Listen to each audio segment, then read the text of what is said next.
welcome back to another episode of Researcher's World.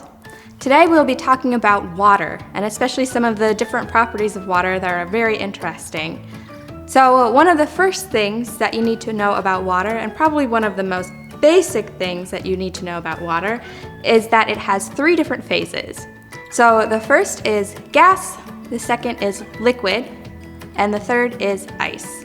And so if you wanted to see what water looks like when it turns into a gas, you just need to put a plate over a pot of boiling spaghetti, for example, and then once you turn the plate over, you'll see that there are little droplets on the bottom of the plate. So you can tell that the water has been evaporated and then reformed into water again. And then we also have some ice here, and you can see it's already starting to melt. This ice has been sitting out for a little bit, so it's sitting in a little bit of water already. Another really interesting thing about water is that it creates surface tension. So that means that if you put a drop of water onto a specific surface, it'll form a small bubble. So I'm sure many of you know this old trick where you take a coin and you take some water and then drop some water on top of the coin. And part of the reason why the water stays on the coin is because of the surface tension. So one thing that you can also test with just regular water droplets is if an object or a surface is hydrophobic or hydrophilic. So that means the subject either really likes water or it kind of rejects water.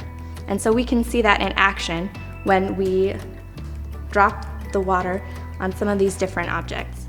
So first I'm going to take this tile and I'm going to drop some water on it.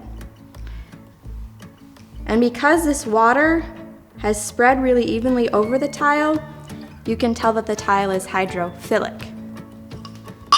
Whereas if you take this pan, any regular nonstick pan, and put a couple drops in there, you'll see that the water doesn't spread at all and instead forms a nice little bubble.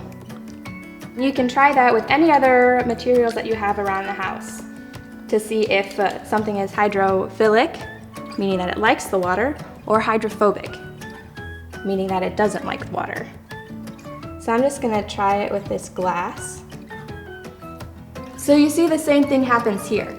The angle of the water droplet is very, very small. Whereas if we take a plant, for example, this one here, this is one of the most hydrophobic plants that you will see.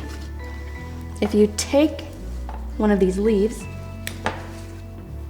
and drop some water on it, you'll see that the water droplets form perfect little balls. And the angle with which it forms those balls is pretty high. So now it's your turn. Why don't you try spilling some water on different objects and see whether it's hydrophilic or hydrophobic. And as a fun little trick, it's that if you put some dish detergent on one of these drops of waters, it will break up the surface tension.